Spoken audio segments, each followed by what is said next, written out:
Hey, what's up? This is Oren. Before we get into our episode, we wanted to tell you a little bit about our friend Jordan Brady's upcoming commercial directing boot camp. It's on August 25th, and he teaches everything you need to know about making it in the commercial biz. Jordan's directed thousands of TV commercials and has his own production company that constantly churns out amazing spots, so he knows what he is talking about. Now, there are only a few spots left for the August 25th session, but there is a 10% discount for listeners of Just Shoot It if you enter the code JSI when you register at commercialdirectingbootcamp.com. We've heard awesome stuff from our friends who've taken the class, so if you were in Los Angeles and you were looking to launch your commercial career, Jordan Brady will help you out. Go to commercialdirectingbootcamp.com. Offer code JSI saves you 10%.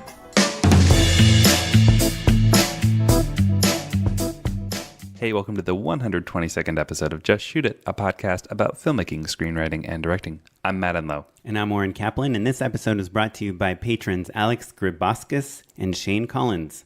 Today we have Augustine Frizzell on the podcast. She is a writer-director. She had a movie premiere at Sundance, and now it is being released by A24. And I think it comes out right around when this podcast... I think it comes out the day after this podcast drops. Yeah, so check it out. Never Goin Back. It's on the A24 website. It's opening in LA and New York and then expanding to the rest of the country. And it's awesome. It's about these two high school dropouts that are totally insane. And you will enjoy it if you check it out. So we're going to talk to Augustine about that. She also just directed a pilot for HBO. She's kind of on fire. She's blowing up. And she has a really tremendous story about coming to filmmaking and the process of making Never Goin Back. She really is honest and frank about the whole development process and about how it was a long road to get to this film and how there were a lot of false starts along the way that I think everyone will be able to relate to. My favorite thing about Augustine is that she really loves filmmaking, so much so that she says she doesn't even really care if anyone watches her stuff and just wants to keep making things. And that, I think that is like what gives you longevity in this business, is like not looking back and just making more stuff and going forward no matter what happens. You might even say she's never going back. Before we get to Augustine, I would love to find out, Matt, what have you been working on lately? Yeah, man. I just got back from Comic-Con. Yawn. Oh, man. Comic yawn. Comic yawn. You know what I'm saying? Sure, fair enough. Isn't it weird how I want to direct Marvel movies and you couldn't give two shits about it, but I don't really care about Comic-Con and you love it? Yeah, except for that I don't think I stepped foot in the Marvel booth. The thing that's special to me about Comic-Con is that you get to meet a lot of small publishers and the artists who are writing and drawing those books. And I certainly love plenty of the Marvel and DC artists, but the lines are hella long. So like you get to have like a real conversation with somebody and wait in line for like maybe 2 or 3 minutes and talk to somebody who's like just starting out or like has made this labor of love. And it's kind of this interesting, intimate sort of situation where they're just kind of there, you know, typically they'll like sketch something for you as they're signing the book, you know? Oh, that's cool. It's really cool. So those are the experiences that I'm after. Well, but so the real thing I wanted to talk to you about, Oren, is that I really, I've been going to this convention for years and I love going to film festivals. And this year in particular, I had a real hard time deciding whether or not I was going to go and for how many days and all that stuff. Because there is actual business that I do there. You get to see a lot of old contacts. And I was really having a hard time deciding if it was valuable to me professionally, regardless of whether or not I was going to have a good time. And so I wanted to ask you, how do you decide whether or not you attend a festival or a convention? When is it worth it to you to go to one of those? That's a good question. I mean, I think, there are certain people that like love being in that chaos. And I feel like I used to be a person like that. And now just the thought of paying like $30 to park somewhere, like could keep me away from, I would like not go to my own wedding if I had to pay $30 to park there, that's how much of a turnoff it is. Yeah. It is hard to not have a hotel downtown. It makes it pretty darn hard. Yeah, no, I think, a festival, if I was invited and I could go, I would go. Yeah. There's a lot of people who have this philosophy that I'm only going to go to a film festival when my movie gets in there. How many people do you know that have like never been to Sundance and they're like, I'll go when I have a movie there? I mean, honestly, I had that opinion up until the conversation we had with Augustine later Today, yeah. on this very episode, I think she really makes a strong point towards why you should go to festivals even if you don't have something showing. Yeah. No, so we're not going to spoil it. But yeah, we do get a lot of insight on that. But I do find, as we kind of have our like peaks and valleys in our career, the various aspects that we are, kind of invested in, like there was a time when I would go to like every single screening I could. And then there was a time where I didn't feel like going to any screenings. And now I think I'm kind of really invested in going to more things, not just for networking, but just to be inspired and to just remember, just for fun. You have an excuse to see 3 movies in a day. That's pretty dope. Well, before we get into the interview, I did want to mention that the one interesting thing I'm doing right now is Matt and I are talking about shooting a spec commercial together. Actively doing it, actually. Yeah, we still have to land on the date. Sure, but, we're having meetings and like the production company, it's not like, oh, we're thinking about it. Like, we're doing it. Yeah, we're doing it. Look, when you're a working director and you get paid to direct, sometimes when you want to do your own thing, like you want to make your short film or you want to write your feature or you want to do anything, and just the inkling of a paid gig comes up, it'll like throw a wrench into all of that. So kind of my idea was like, if I get Matt on board, if I'm like beholden to someone else that's also relying on this shoot date, it'll be important enough for me to say like, hey, I know there's a gig that day, but I'm already booked. I'm sorry. I don't know if we'll ever be in a position where we'll be like, no, I'm going to pass over paid work to do spec work. I think there's totally a reality where like you're not making a ton of money on your feature or even a short or something like that, where you would have to turn things down. But a spec commercial is a specific sort of thing where you're making it not only because you really like it, but because it's meant to get you more work. So it makes less sense to turn down paid work to do it. Yeah, I guess I would wholeheartedly disagree. Oh, good. Because I think like so for me, making a spec commercial, and this is a little thing I just want to talk a little bit about, is David, who's the main executive producer at the production company I'm with. He says, let's look at your reel right now. And he asks, the people in the office, okay, when Oren is up for a job, which 3 spots that he's directed do we show? And so we go, okay, well, it's the Converse one, and it's the NVIDIA one, and a Time Warner one, let's say, or Jeep or whatever. And they're like, okay, well, if we replaced one of those, which one would we replace, and what would we replace it with that would get him a better chance to book this gig? So that's how they approach it. They're not really like, what would be the most fun to shoot, or what's like the most in your voice, but much more exactly what you're saying. Like, let's invest some resources into this thing to get us the bigger job. And so, yes, of course, if like it does you're make getting sense a to turn Jeep down commercial, the crappy job. but if you're like, hey, we want to shoot an interview for an industrial, it's going to pay $500 to go to this place, then I think it's worth turning that down. But it's hard for us to turn down paid gigs just because we are freelancers, Yeah. It's just, and it's also, I think it's a difference between like neuroses and need. Do you know what I mean? Yeah. We should turn them down, but we hate saying no to a job offer. I think that there are plenty of circumstances or situations where you and I are both have had tremendous years where we are doing better financially than we've ever done. And a job comes in that we are not excited for, that doesn't pay great. We're still going to bend over backwards to do. Yeah. I had a phase when I was like, hey, if it's unscripted, don't put me up for it. Like, have zero interest in unscripted stuff, even though it's super popular. I think it's probably on, at least digitally, like the most popular genre is real people doing real things and saying real things. And it's also hard to find people who can really deliver unscripted because it's soft scripted is the thing. Right. Like you really, like someone who can write on the fly and like put words into talent's mouth as though it were their own thought. Yeah, like pushing people, encouraging people, setting up environments. Anyway. Asking the right question, phrasing it in a certain way so that they use the exact sentence that you just said to them. Yeah.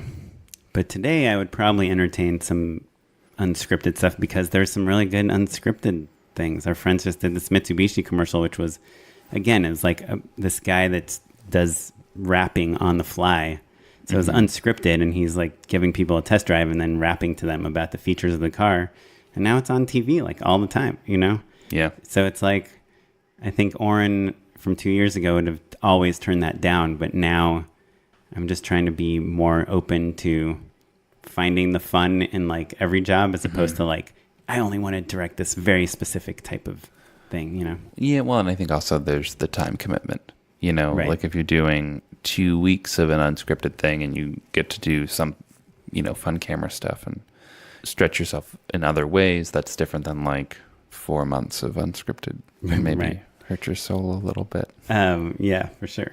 But so the takeaway, I think, just about like working on this thing with Matt is like, if you do find yourself having trouble, I mean, we've gotten listener questions about this where it's like, I really want to make a film, but I just like can't get myself to do it because I've got jobs, I've got family, I've got all these other things. By the way, Augustine Frizzell, our guest today, has had a child when she was very young, and despite that, like went and took acting classes, made movies, had a side job, had like everything. Like, you know, I think it's just super inspirational to know like those excuses aren't valid. Yeah. But if you are having trouble, team up with someone. And to me, it's like I want to direct, and that's really important to me to direct. But also, I don't mind co-directing. I don't mind collaborating. I don't like. As long as you find someone that can overlap with you tonally on the project you're working with, I think go for it. Make something with someone. Doesn't like the titles don't matter. Right. Go for it.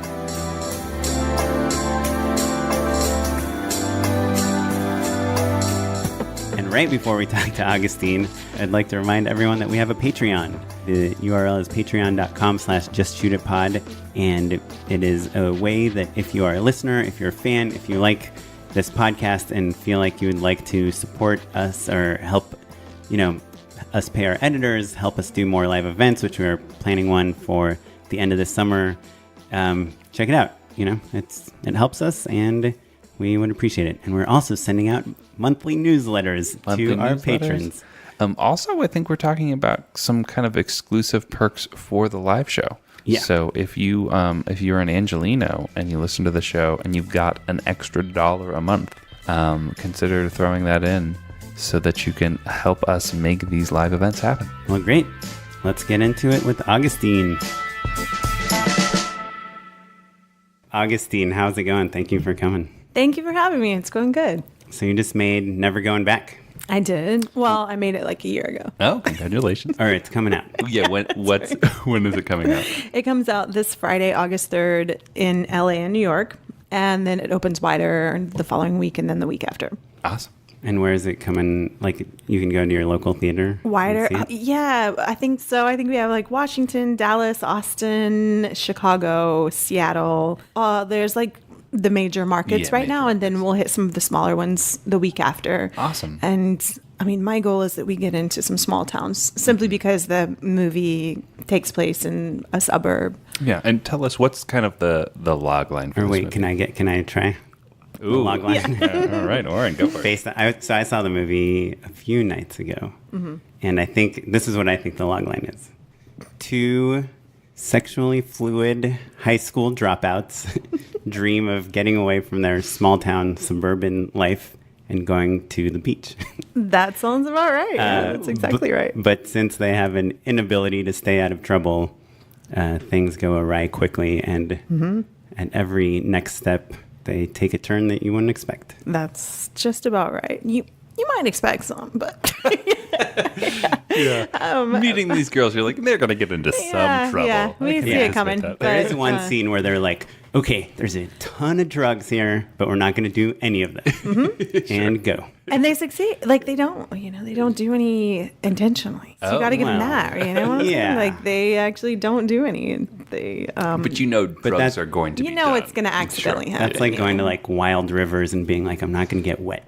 You know? right. I'm just going to land this. And then you walk by a slide and someone Right. splashes. Yeah, that is true. So what's your version of the log line? No, I think you got it. I think, let's see. God, I've written it a lot of times. So, 16-year-old best friends, high school dropouts who work at a diner in small town, or in a city in Texas. They just want to get away from their sad lives for weekends by going to the beach, and they blow their rent money on that trip, and then they have to figure out a way to get it back after they're fired.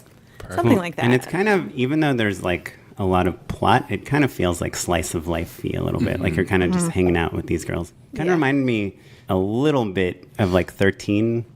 Even though I haven't seen that movie in like 13 20 years. Yeah, like 20 years. Whatever. I don't know. 13's like the really dramatic version Sure. of my movie. Yeah. My movie's like poop jokes and stoners. Yeah, it's much more fun. Yeah. Oh, and Kyle Mooney is And in Kyle it. Mooney. Yeah, So- he's hilarious. Yeah, that's awesome. Was that, and when you worked with him, he was already on SNL, right? He was. Yeah. Well, so tell us how did this movie come to be? What was its origin story? So it's based on my real life, and the majority of the stuff in the movie actually happened to me, sadly. So I had written about it time and time again, or told stories from my youth time and time again, and then Wait, just including the beach story and everything? the beach story was, like wanting to go to the beach. We wanted to move to Santa Cruz, California, to be honest. And so we had this idea that that's where everything was happening. There were like surfers, and there was this college, and And I'd you were seen- in Texas. I was in Texas, yeah.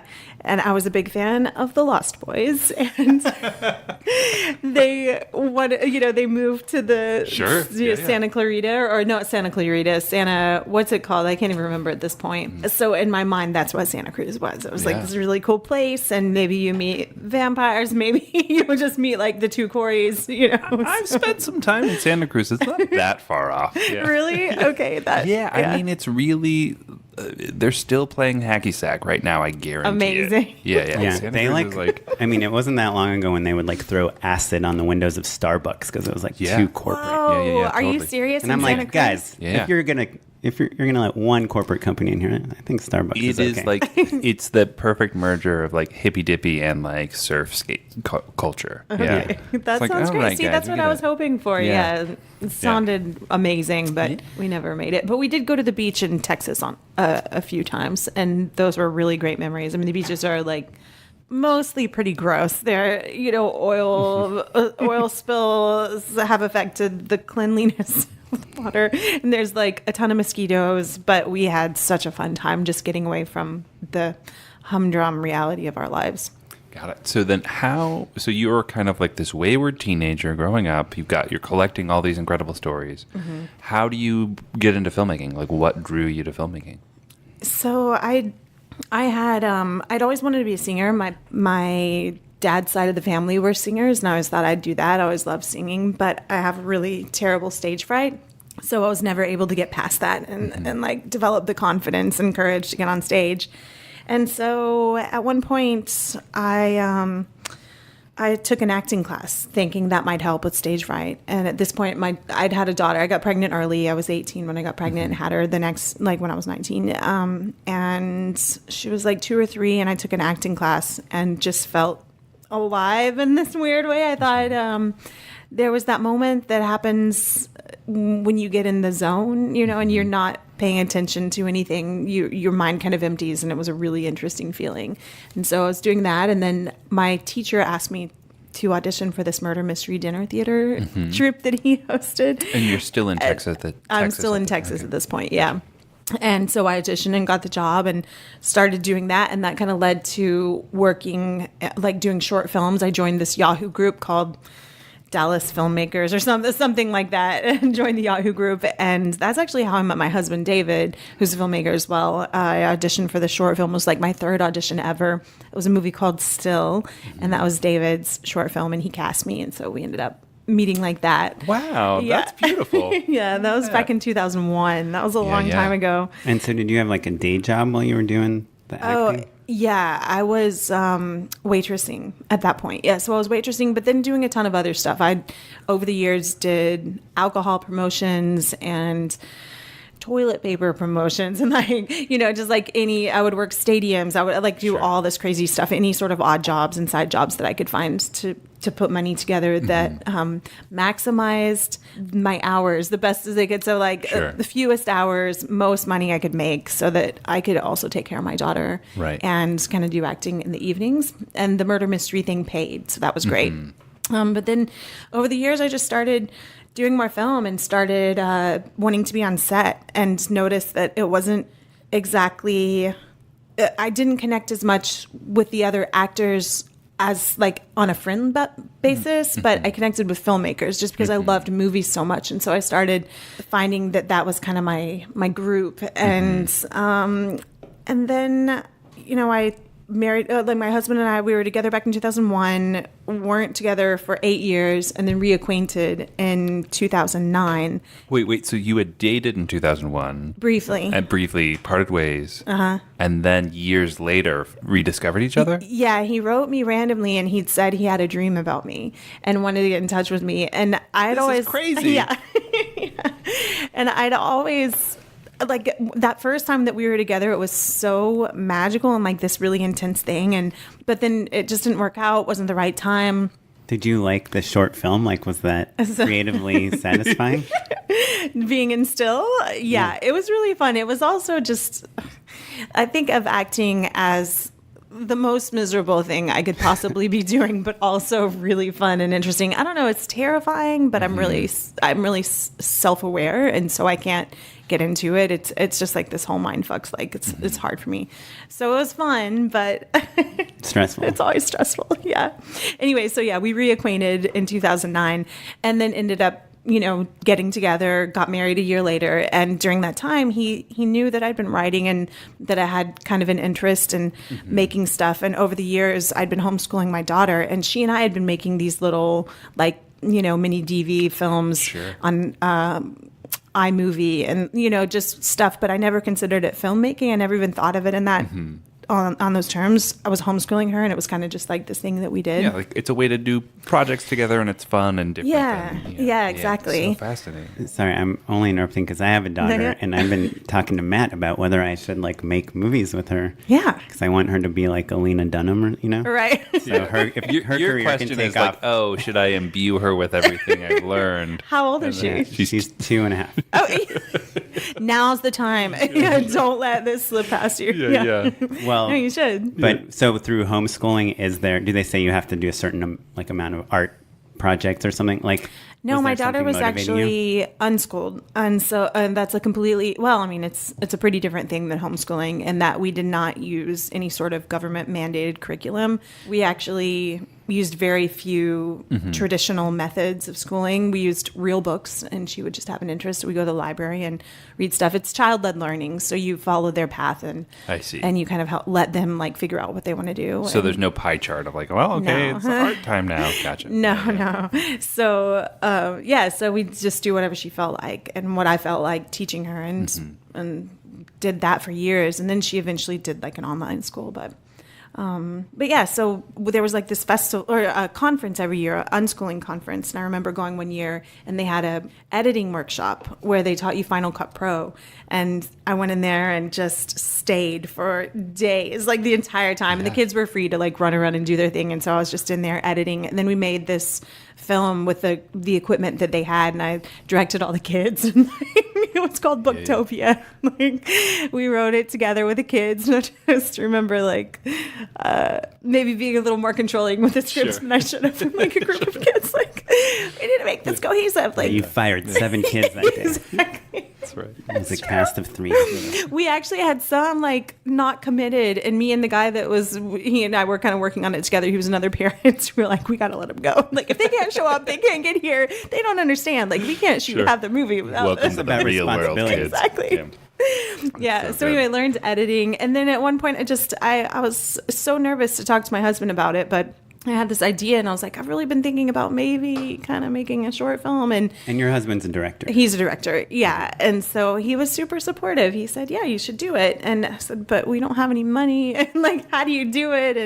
And he just explained, write a script, because it was more of just an idea and a story I'd written and not in script form. He was well, write a script and then send it out. And you've been volunteering for years in other people's films, which I had. I'd been working in any department I could be in and just getting on set and thanking them for letting me come and do work on their things. And so he was just do the same thing. Ask people if they want to come and help. And it turns out they do. Yeah. And so, especially when you've been helping them for so long. Yeah. You cash those favors in. That's awesome. Yeah, so that was it. And that was Never Going Back? No, that was the first short that I made. That was called Clean. That was in 2012 or something. Maybe 2013. I remember the date. And then made that was just on fire. Like, I can't believe I just made my first movie. It was like a one-day shoot, and it was so exciting, and I just felt so alive, and it was the best process. And then I edited it and liked it pretty well. Submitted to a couple festivals, didn't get in. And I was like, okay, that's okay. I'm going to move on to the next thing and like let it just rest. So it's somewhere online, but made some shorts. And then attempted making this movie in 2014 for the first time, which failed. We actually shot it in 16 days with like a $30,000 budget. I'd received a grant from the Austin Film Society, used that money along with a crowdfunding campaign, and shot it for no money. Wait, so hold on. Okay. So you you made some shorts. You had like a little bit of success, but you weren't. I mean, I think like something awesome is a lot of people will like make one short, put their whole heart and soul into it, and it doesn't get into Sundance or something, and then they're just like, and then it's forget it. Filmmaking's not for me. Really? But the fact that you're just like, oh, well, who cares? Let's go on to the next one. next one. Yeah. That's like what we try to encourage, even though we're just as guilty of it. Yeah, sure. You know, Yeah. everyone gets bummed. Yeah, there's pluses and minuses to that. I wonder about that too, because I was just talking to my husband about this whole process of a movie being released and what that feels like, and how it's exciting, but honestly, thanks A24 for like buying my film and putting it out. I want people to see it for sure. That's the goal. But at the same time, there's a part of me that's just like, I could just make it and put it away and just go on and make the next one. No one would ever have to see it. There's something so pleasant and fulfilling about just the making of the thing, and being, creating it, and then being on set and then editing it. And I really could just edit it and put it in my hard drive and be done. It's so weird. I don't know if that's how everyone feels. No, inside. I definitely. Really? Okay. You think that is how everyone feels? That's about how I feel.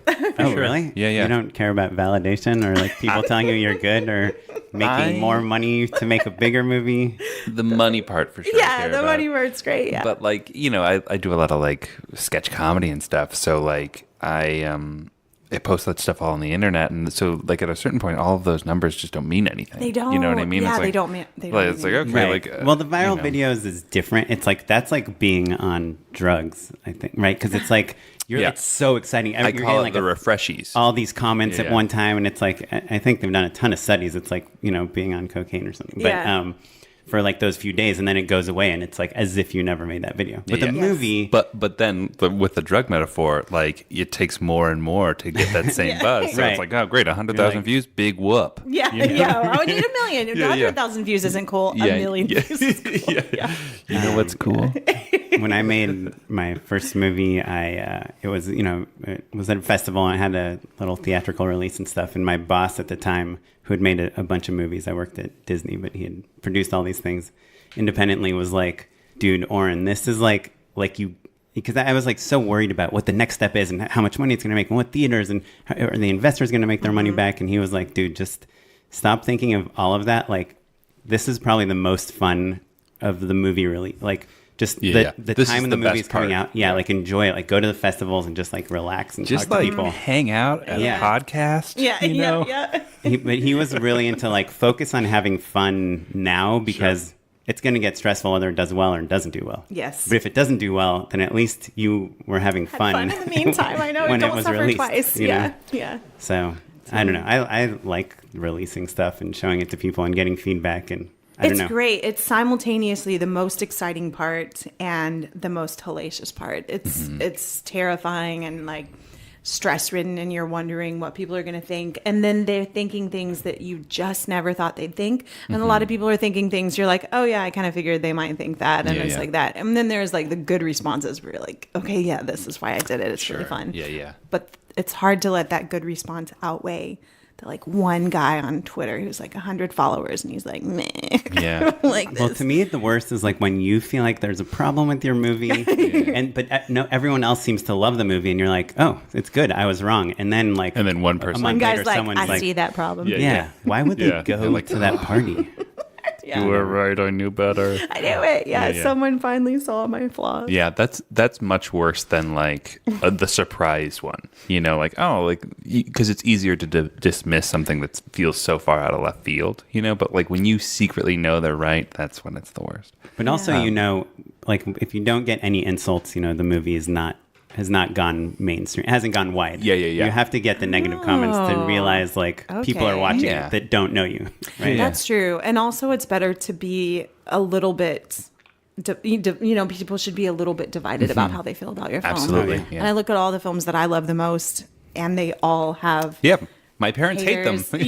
yeah, exactly. Exactly. Like, I mean, I'm this thing about like the drug feeling of like checking your views. I have that with like checking the statistics on IMDb and like, Sure. like I who's didn't watching? even think about that. Yeah, I mean, it's not that many right now. It's just over 100, but still, I'm like, what is this breakdown looking like? And it's like men over the age of 45 have voted it like they hate it. Oh, man. Really? Your Yeah. movie? Let me tell My you, movie, yeah. never release a video on YouTube. Really? Like the stats are so like acute and specific. Like you can see when they stopped watching things, how many people stopped watching to a certain point, all sorts of geographic demographics. Oh yeah, they have that on Vimeo too, Yeah, and yeah, it's same also thing. a nightmare. Oh man. I know. You're like, Yeah. 20 people saw my reel today. Oh, dude. 3 of them watched it the whole Yeah. the past halfway. It's painful. Yeah, It's so brutal. painful. Well, I want to get back to you made Never Going Back 2 times. So let's talk about that Yes. first time. That's really fascinating. So you were saying basically that you didn't have enough money to do it right the first time, or walk us through that whole process. So I'll try and sum this up as fast as I can. So I made the shorts. So I made that very first short, which I'd never released, and then I made 3 other shorts over the course of a weekend. One of One the 3, weekend? yeah, they were just Yeah, like rock and roll. short. Well, I'd started out with 1 and it was a little long, and then we got access to an Alexa, and I was like, okay, we should just do 3. Like, Yeah. I hear you. No, that's Matt's theory. That is my problem. I'm like, oh, what? I'm like, make why the don't best we? of our time and crew and like Yeah, just yeah. go for it. What Yeah. about making one perfect thing? Yeah. Yeah, I don't have that. I don't have that drive. I mean, but at the same time, you'll tell my story and you'd be like, yeah, she's a fucking perfectionist. Like, Right. that's not the case. Anyway, so I'd made this short. It got into South by Southwest. It played really well, had good response. And I was just like pumped up. I was like, I need to make something else. And I'd written another short that I loved. It was, the script's probably somewhere, but I just thought I was so driven and wanted to do it. And I applied for a grant, started the process of a grant, which if you've ever done is a long and drawn out process. There's a lot to fill out and there's a lot, you have to do a budget, like do this whole thing. So I started the process for the grant, wanting to make this short film next. And in the meantime, the trailer for A Light Between Oceans, do you know this film? It's got Rachel Weisz and who else? Alicia, the Tomb Raider, the new Tomb Oh, Vikander. Yeah. So it's got them in Fassbender, and so they find a baby washed up on the shore. Oh, yes. I do know this movie. Point is, it was the exact premise of my short film. My short film was about this couple that finds a baby washed up on shore, and the woman takes it, and it caused like some issues. So anyway, that was my short that I wanted to make. And as soon as this trailer came out, I was like, what the fuck? Like, this is the thing I was going to do. Like, I can't do it now. I've spent all this time. I just can't go forward with this. It's going to look like I copied this movie. So I'd already gone through all the trouble of the grant, and the application deadline was nearing, like, probably in like 2 days or something. And so I had a really rough draft, incomplete, of Never Going Back. And I knew the basic idea, what I wanted to do. And so I was just like, fuck it, I'm going to apply with this. Yeah. I'll make my first feature. Was it the same Just like gonna go for genre it. and tone? It was, yeah, very similar. It was about the 2 girls, Jessie and Angela, and a lot of, there are a few scenes that came directly from the first version into the one that you've seen, but a lot of it was changed. I mean, very, very much changed. But a lot of the characters were still in there. Dustin and Ryan were in there, Tony, and all this stuff. So I applied for the grant, and then I got the grant. And in that period of time, my husband was having to leave to go to New Zealand for 6 months to shoot Pete's Dragon. And so I was going to go with him, and that deadline was approaching. So I was like, shit, if I don't make this before we leave, we're going to be gone for 6 months. Right. I'm not going to get it made. I just got this grant. Like, what do I do? And had you already crowdfunded at that point? Not yet. No, not yet. So I knew the money, the grant money. Maybe we had started pushing forward on the idea of a crowdfund, but I don't think so, because we were crowdfunding until like the shoot was starting. Like, How much were you, like, money did you want?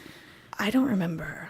15,000, something like that. I don't. So you were going to do the whole feature for like under 50. We ended up making it for 30,000, right around 30,000. So we put some additional funds on top of the grant and the crowdfunding. So we put in some of our own money and made, that round out the budget. So. And did you shoot on Alexa with like a We crew did shoot and on everything? Alexa. Yeah, well, one of my friends, my producer, Liz Cardenas, they own an Alexa. And so she was able to let us use it for the shoot. And then we had a bunch of people just helping Just out pitch in. and Yeah. pitching in. And I was stopping at fucking Taco Cabana every morning for breakfast tacos for everyone. Like it was a hard shoot. So Texan. Everything came from thrift stores. Yeah, like it was intense.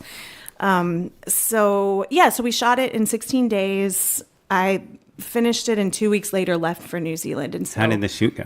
it was hard and unfun.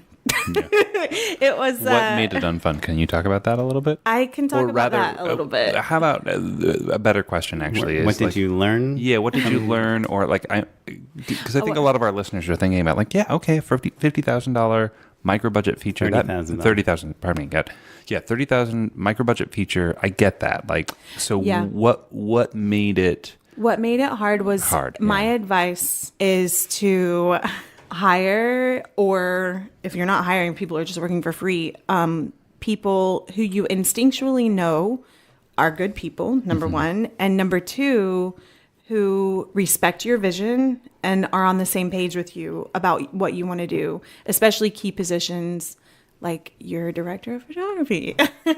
They should be someone that you get along with and that will accept and appreciate your vision and help you achieve it and not belittle you and make you feel like shit. Can I ask you, I mean, that sounds super valuable. Can I ask you like what you did to share your vision with like the crew? Did you like show them references or like storyboard? Well, shot listing and discussing and like really planning out like this is what I had in mind and like describing the shots and all this type of thing and being like what were you thinking and like asking for like a dialogue and saying, hey, this is kind of how I want it to look, like there's this film that I just love and this is kind of the color tone and whatever. So just references. I mean, and then hoping, and for me, because I'd never done anything, a lot of that was also about figuring it out when you're there. Right. And saying, I don't know exactly what I'm doing, which I always say because I'm still figuring Even this though out. you already had like a short at South by at this point and got a government grant. Yeah, but you still, even now, I still don't know everything because I come from such a micro budget world. Right. There's so much to learn. And so for me, a lot of that is figured out on set, being like, okay, I have an idea about how I want things to go. I know we're doing this bit handheld, and this is kind of something I made in my last short. So I know that this is how we need to shoot it because this is what I learned making the short, and this is how we need to cover it, and this is how it's going to cut together because I had edit experience at that point. It's just stuff like that, but still you're figuring it out. And so having the ability to say, hey, I don't know what I'm doing, but let's try this thing, and then not be made to feel bad about it. Right. Like you should have a partner who's like, yeah, let's try it. Like, let's give it a go. Like, let's see what that would be. Or can say like, well, maybe, in my experience, this might not be the thing, but maybe we could try blah, blah, blah. And then you have like a dialogue. You don't want someone who's like, no, stupid, dumb, Right. So And you also don't want, I think, I've had experience where like key people and their entire team is like backing them up no matter what they say, right? So it's not just you against one other person, it's you against them and everyone that they've brought on. Right. Directing is so funny too because like we spend so little time on set relative to every other position, right? So like a DP is like shooting nonstop, or a sound person shooting. Like they're when all the first AD is like, that's going to take us 10 hours. Let's just do this and this. And you're like, well, but hold it's on. a different shot. Yeah, let's have a conversation about it, right? And so it's really frustrating to hear like it's very vulnerable to be able to say like I don't know exactly. Let's figure it out together, right? And the collaboration has to be everyone has to be down to do that basically. And getting bulldozed is like, I mean, it's happened to everybody and it's the worst.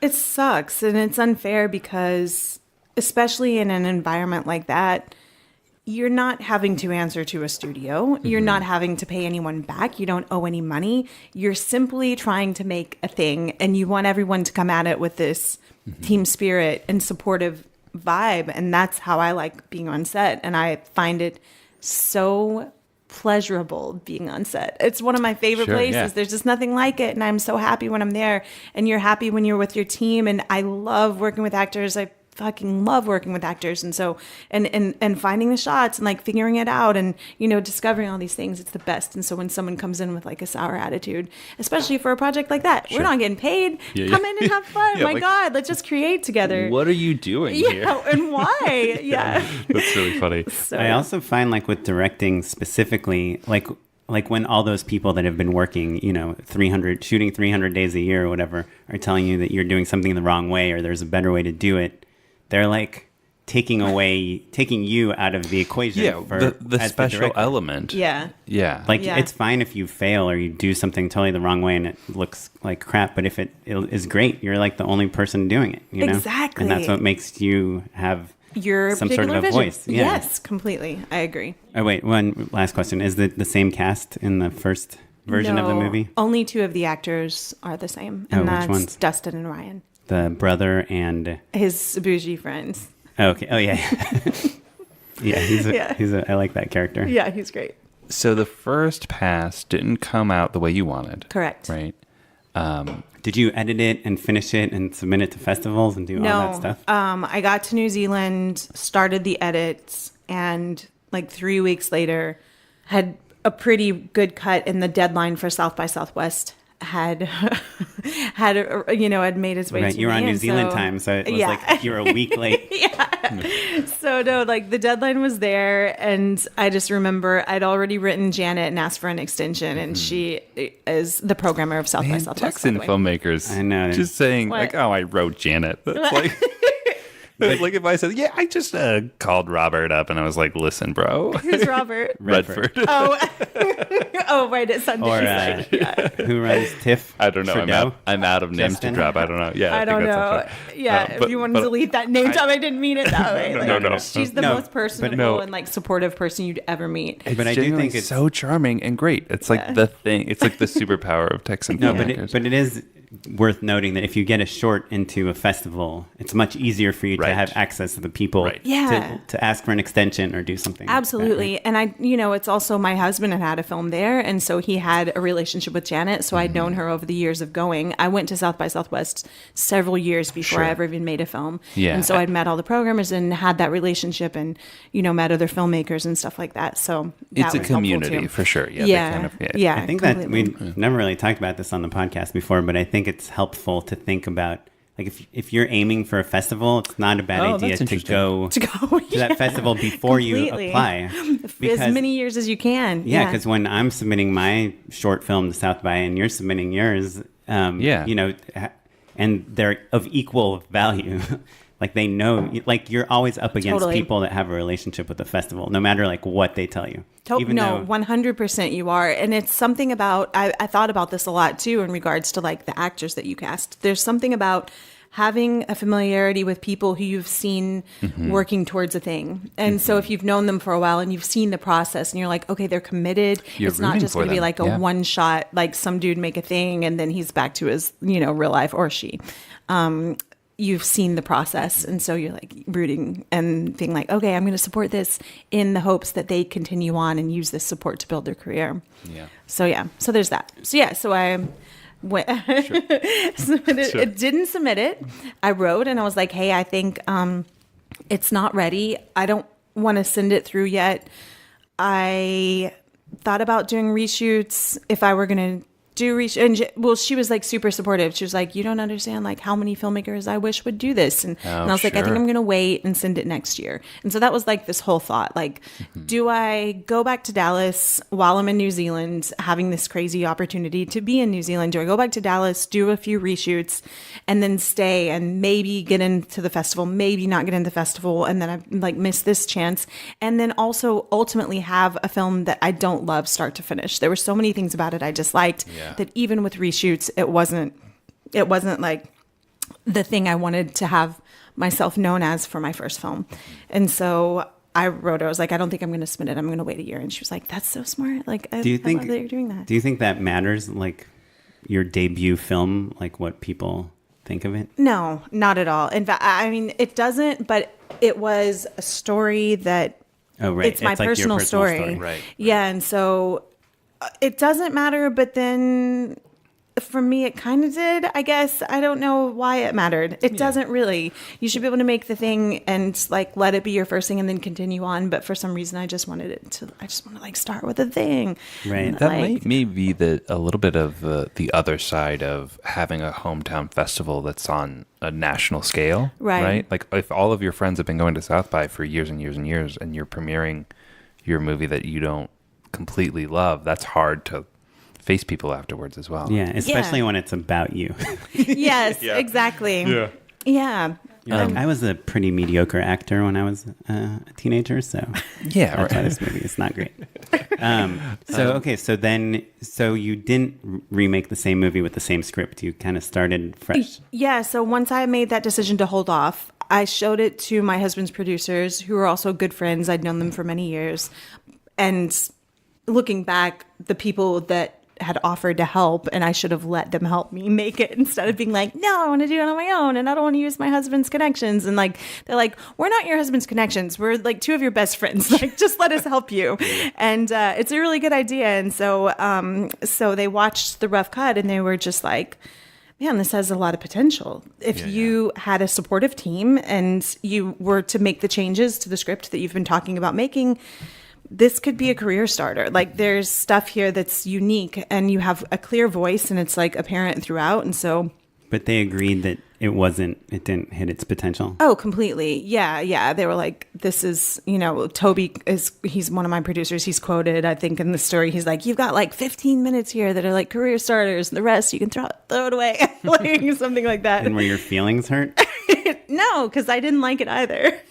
And so I was just like, okay, like verified, this movie sucks. And so, but the thing is like, it didn't like, I can look at it now and be like, okay, it didn't completely suck. It just wasn't what I wanted. Mm-hmm. And there were elements that were just so predictable, and they had the trope of the girls. There was this guy that they'd known, and he comes around and it causes like jealousy, and then they get in this little fight, and like it's that thing. And that was like the scene that I hated most. Right. And that whole little storyline, I was like, I'm not doing that. We see it in every movie about friends, and I don't want it to have that moment, so I'm not going to do it. Mm-hmm. And so Don't you think a better commentary for your movie would be, like on the Blu-ray, would be like you doing your commentary on the first version of the movie and talking about what wasn't working and what was working? That would actually be amazing. That would be really awesome. Really? Yeah, I should do that. I'll propose it. I love it. I love that idea. Because it's like how... Like you're talking about how this day was really sunny and we needed rain or whatever. Right. It's kind of interesting. But if you're like, look how dumb this scene is, so I took this scene and this is how I fixed it. It'd be so much more interesting. That's actually a great idea and helpful. I would watch that too. Yeah. Right. Yeah. So anyway, so we, so I scrapped it. They were like, you should just remake the whole thing. And I thought, no, I could never do that. This was so hard. Like blood, sweat, and tears went into this. And it's fucking difficult to make a movie for that much money. And I felt exhausted and like emotionally drained. And I was like, no, I can't do that. I'm just going to do the reshoots when we get home. And then the more I started thinking about like having that be my first thing and listening to my brave producer Toby being like, no one's waiting on this. Like, you don't know anybody a movie. You could just like set the whole thing aside. No one would ever know. Make the script changes you want and we'll remake it. We'll get a new cast. We'll find money. We'll have like support, and you make the thing you want to make. And so it was like a proof of concept, pretty much. Yeah, exactly. And I was like, I don't know, I feel like such a failure. Like I'm completely like messed up, and my first attempt is awful. And I was really depressed, to be honest. And they were like, you don't understand how many people would kill for this opportunity. How many first-time filmmakers would give anything to go back and have a trial run and then like redo it and like not have any consequences. And I was like, I guess you're right. Yeah, that is a good way to see it. And so I set it aside and I just left it there for a bit. And then I went and enjoyed New Zealand and came back, packed up our Dallas house. We moved to LA because David was in post-production here. And then I started on rewrites and like spent every day like rewriting. And I was teaching yoga at the time as far as jobs go and how you support yourself. So I had a job teaching yoga. And yeah. What an ideal situation. But it really, like, we've talked about this on the podcast before, but there's like a company that's like trying to change how movies are made, where they like will budget for like 20 days of shooting and then 10 days of reshooting after, and then a month of editing and then 10 days of reshooting, because every good indie film I think is made that way. Like I was talking about doing yoga and writing every day.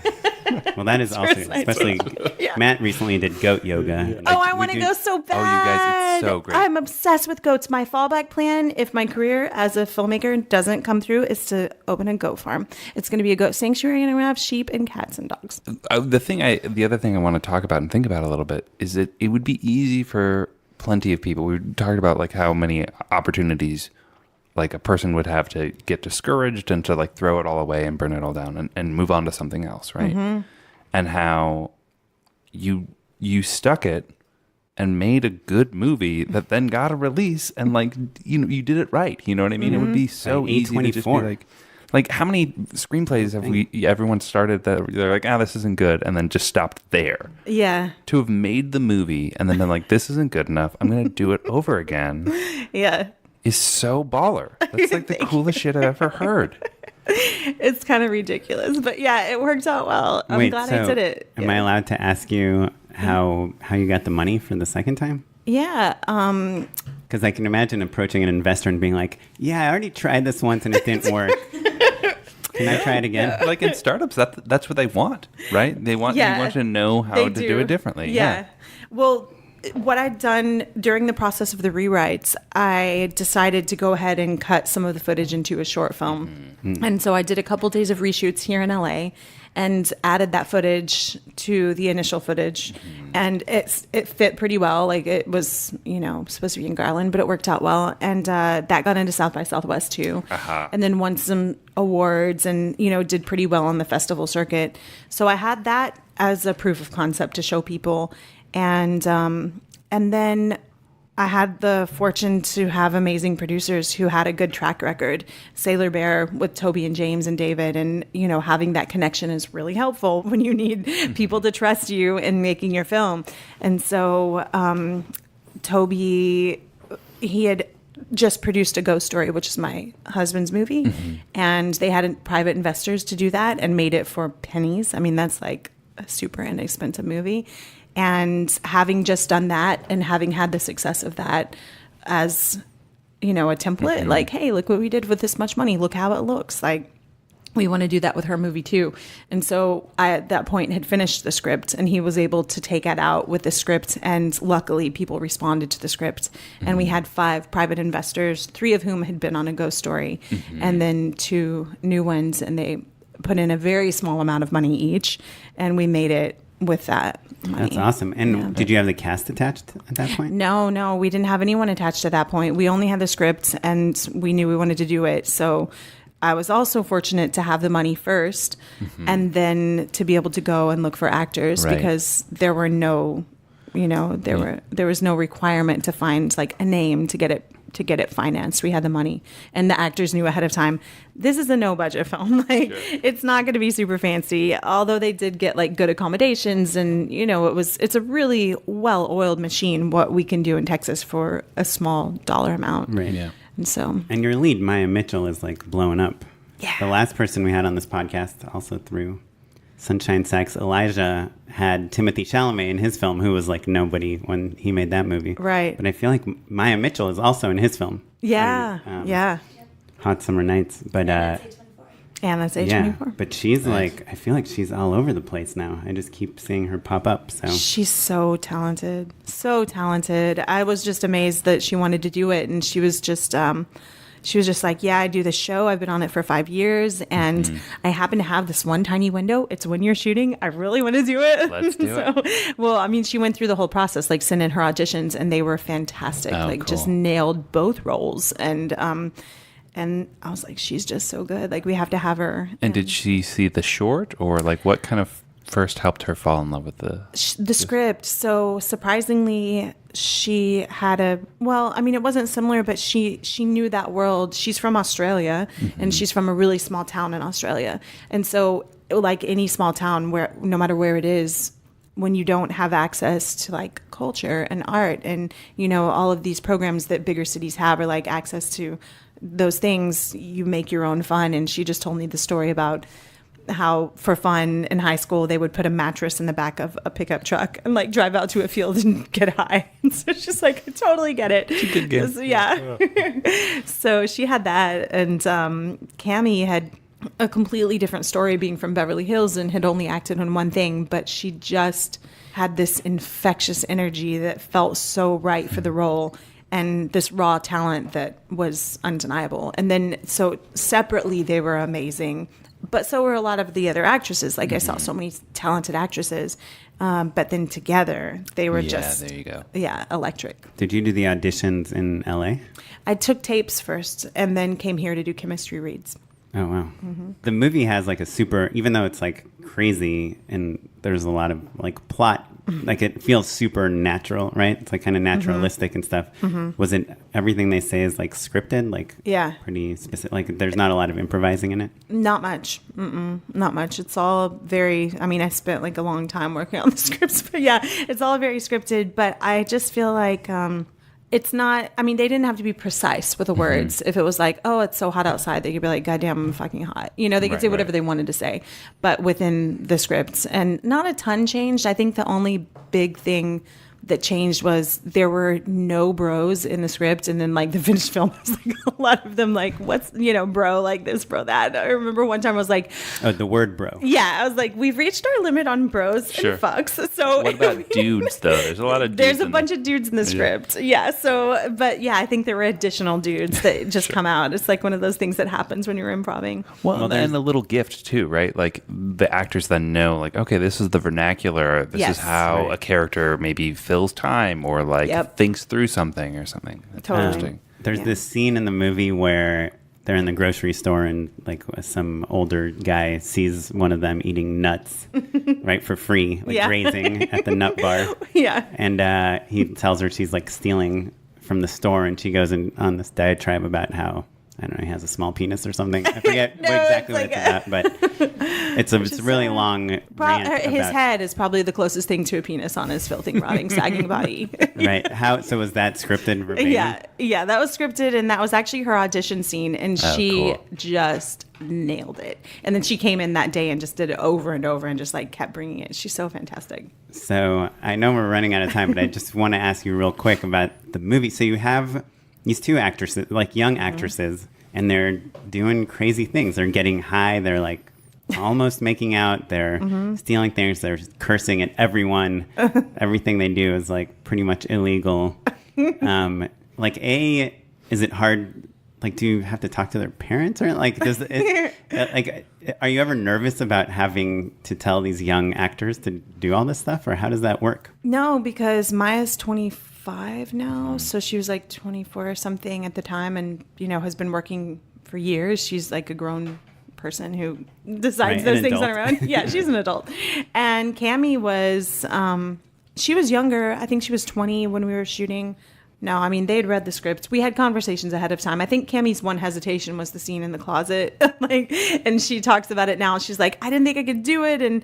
And so I told my agents, I don't think I can do this. And they're like, you're doing it. She's like, but I'm scared. They're like, that's why. Well, before we wrap things up, I'd love to talk about the differences between the trial run, right, and the finished movie. Like, what did you decide to do differently from a directing perspective, from a craft perspective? Were there any kind of big philosophical shifts? Yeah, there were two big choices that I made going into the second one. The first choice was not working from a place of fear. And so I found myself doing that a lot of times in the first draft or the first version of the script, being afraid and not knowing what I could say and what I couldn't say and how far I could push things and just not having the confidence because I'd never really written or made something, you know, feature length and really relying on the people around me to be like, I think that's a little too much, or you need this plot device or this or that. And so kind of listening to people who didn't have the similar instinct or vibe or, you know, vision that I had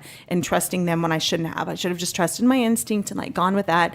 And then Oh, from the time that I made the first one to the second one, I saw Broad City. And so that was huge to me. I was like, what? They're doing like poop jokes? I wanted to do poop jokes, and I was too scared to do poop jokes. I'm fucking putting these into my movie because I find them funny and they make me laugh. And I want to do things that make me laugh. And make me fulfilled. And so that was a big thing. And then also, the falling apart thing that I mentioned earlier, I didn't want that. I never wanted a guy to come in and be an obstacle. I thought it was so try it, you see it in every film. I didn't want that. So I was like, it's not going to happen. If there are obstacles, it's coming from outside and they're going to approach it together. So they need like any sort of, you need an obstacle to like make a movie. And so it has to be an outside obstacle. So there's that. And then as far as shooting style went. You're talking about the script writing. Yeah, script writing. Not the crew. That you no. But yeah, then the making of it, I hired everyone by listening and trusting my gut instinct, which was more important than anything that they'd done and more important than their reel or resume. Yeah, it was about like, do we get along? Do you see things eye to eye? Can we riff on movies and like have the same influences and the same, reference movies? And are you an asshole?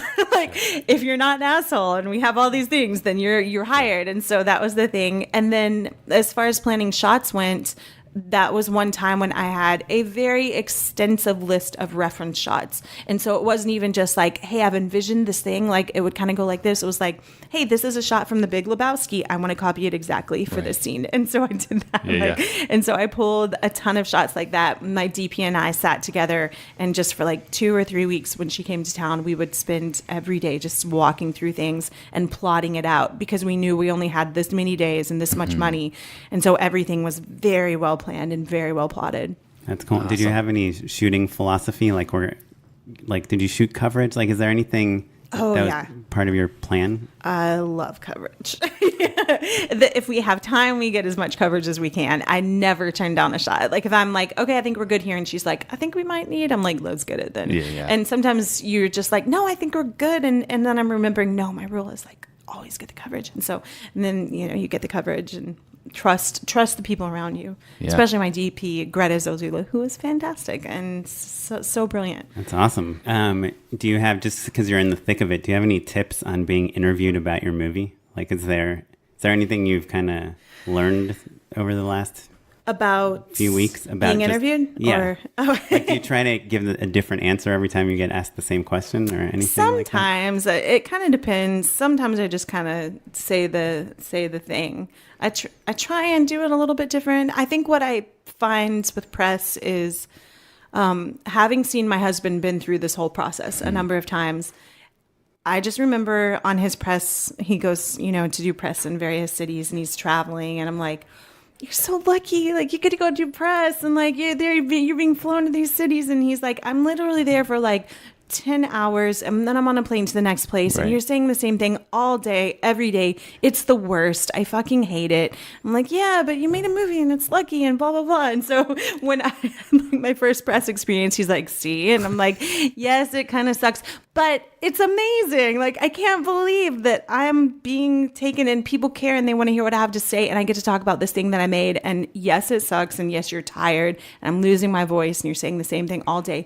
But there sometimes are new questions, and they're like interesting aspects. So I just try and feel grateful for like, man, you guys, I made a movie. Like, there you go. A24 is releasing my movie. People are going to see it. It's going to be in theaters. Where did it This premiere? is a fucking privilege. At Sundance. Oh, cool. Yeah. Heard of it. It's, that one, it's like Robert, call him, talk to him. Yeah. They call him Bob. I don't know. Yeah. Bobby Red. I messed up Bobby my joke. Reddy. You're right. God damn it. Yeah. Yeah, you were supposed to name drop Robert. You have to call him Bob if you do. Yeah, there we go. Cool. Well, that's awesome. Yeah, I find like when you do Q&As, like on the same movie at festivals, you get better at them every You time. find your stories. And you find out like, like, people love this story, and you kind of get bored by this one. Yeah. Oh, yeah. I definitely tell some of the same anecdotes throughout Q&As, because Q&As are way worse than press. It's terrifying. I have horrible stage fright, and I get diarrhea of the mouth, and I just start talking, and I say a lot of things I probably shouldn't say. And Because you did good I did. Thank you. That's what everyone's like, no, you're so good at Q&As. I'm like, you don't know what I'm feeling inside. It's so crushing. And I'm embarrassed and sad and like depressed. Like, I'm doing my best. Well, I feel like I still have a zillion questions about the movie left, but we have no time. Can we squeeze our unpaid endorsement section in here? Unpaid endorsements. You got anything, Matt? Yes, I do. I'm watching Succession. Are you guys watching? No one's talking about that show. It's so good. Okay. It's like What channel is it on? It's on HBO. It's like unfunny Arrested Development. Basically, it's like this crazy like family that's basically like your Sumner Redstone-y sort of power hierarchy, where it's like the patriarch and then like the kids are all kind of feuding with each other to basically take over the company, and he's still trying to like hold on to all of his power. And so it's like really like Shakespearean. It's like Game of Thrones. It's like in the corporate world. I mean, kind of, yeah. And the performances are all awesome. The whole ensemble is really great. And it's shot really well, and it's still like darkly funny. It's an Adam McKay show, so I love Adam McKay. it's so crazy and weird. Yeah, so that's my recommendation. Oh, Succession. cool. I'll check it out. Yeah, Augustine, you got anything? I've been so in the work mode that I haven't done much. I've seen a few movies. I'm reading a book about Catherine the Great. Sure. Oh, cool. Yeah. And it's pretty fascinating. You know, there's like this new Catherine the Great show. I don't know if you guys saw that No. they just announced. It's on HBO. Do you know about the show? I don't know. But it's a book about her life, and it's fascinating. I never thought she was so interesting. I never knew anything about her. So I'm reading that. That's What's a it really good called? book. It's called Catherine the Great. Oh, cool. And By a well-known author who does a lot of biographies. Walter Isaacson? That's the only biographer I know. I don't know. I'm horrible with names. My We'll memory's drop it like- in the show notes, though. We'll figure it out. Yeah. Cool. Well, Oren. Yeah. So I think this is an obvious thing to anyone that does like any graphic design, but I just want to promote that if you ever have to choose a font and you're having trouble choosing a font and you have a choice between a professional font and something on defont.com or something, like go with the professional font, because having like, I'm working on something right now where it's like you have like the bold version, the condensed version, and the light version, and the italic. So just when you're thinking about fonts, try to find some professional fonts. There's some good ones out there. You might notice that the episode number on our thumbnails is a different font than our main titles, and it's because it's a DeFont font. Yeah. I love DeFont, like if you're making like bad art for like the art department in a movie. Yeah. Or your podcast art, I guess. Or your podcast art. No, it's cool, but professional fonts are cooler. Cool. Well, if we want to find out more about, does the movie have a Twitter account or social media or anything? It does. It has all that. The film's called Never Goin Back. And so you can find us on Twitter and Instagram and a very own website, Never Goin Back movie or film or something like that.com. And we're it's on the GOIN. GOIN, yeah. And we're on the A24 website. The A24 website will link you to all of our additional sites. Cool. Yeah. And what about you? I have an Instagram. As of yesterday, I'm no longer on Twitter. Ooh, congratulations. It was more for like, it's about anxiety and around the release of a film. There's just too much, and there's just too much negativity, and I just couldn't be with it. But like the counter of that is all the positivity that I'm also addicted to. Sure. I don't need to see any of it. It's unhealthy. And so I just asked to be taken off the press releases and the press responses. I don't want to know. I don't even want to know the good stuff. Cool. I just want to live in my bubble for a minute. Yeah. Cool. Well, if you want to find out more, if you have any questions or comments about this episode, you can email us at justshootitpod@gmail.com. You can follow us on Twitter, Facebook, Instagram, everywhere with Just Shoot It Pod. You can follow me on Twitter. I'm at Smitey Pyleg. And I'm at Mr. Madamo. This episode was edited by Jay McCullough. Our show producer is Madeline Rosewatt. Our webmaster is Ewan Williams. And the music you're listening to right now was provided by the Free Music Archive and the artist Jahzzar. Leave us an iTunes review if you get a chance, and we will catch you next time. Awesome. Thanks everyone. Thanks, guys.